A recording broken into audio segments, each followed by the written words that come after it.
Bonjour à tous, écoutez, ravi de vous retrouver ce mois-ci pour un nouveau billet. Alors un billet beaucoup plus léger que les autres sujets, tout simplement parce que dans cet environnement très anxiogène, j'avais envie de faire un petit clin d'œil à une remarque qui m'est faite souvent au moment de l'été, où les gens sont surpris que je sois juillettiste, et je suis effectivement juillettiste assumé. Alors pourquoi? Tout simplement parce que comme beaucoup de monde, je suis d'abord cramé à fin juin, et que finalement je ne serai pas ultra productif au mois de juillet, qu'au mois d'août, il y a moins de flux, j'ai moins de mails, moins de téléphones, moins de sollicitations, et donc ce qui permet de plus me poser. Puis je suis plus frais, donc mécaniquement je gagne beaucoup plus en efficacité, et ce qui va me permettre d'anticiper finalement les 12 mois futurs sur lesquels je vais pouvoir être parfaitement bien à jour.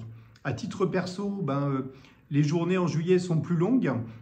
Donc ça permet d'un peu plus profiter, il y a moins de monde sur les lieux de vacances, ce qui rend l'environnement un peu plus agréable. Et puis le fond de l'histoire, c'est que je rejoins des potes depuis plus de 15 ans que je ne retrouve que au moment des vacances. Et eux, pour des raisons professionnelles, sont contraints d'être au mois de juillet.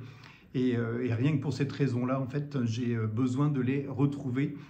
Ils m'ont vu grandir au fur et à mesure, et donc je retrouve finalement mes bases.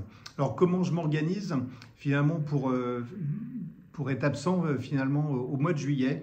Je lance pas mal de sujets avant cette période-là, justement dans les différentes filiales, avec mes associés, avec les différents CODIR, ce qui permet à chacun d'avancer, moi de recueillir un certain nombre d'éléments.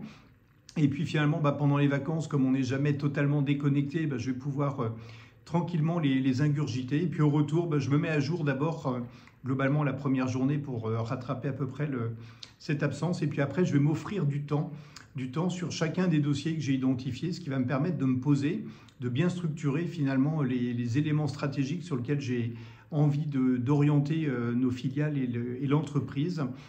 Et quand arrive la rentrée, finalement, je suis bien à jour et bien en ordre de marche pour pouvoir attaquer chaud patate, comme on dit chez nous.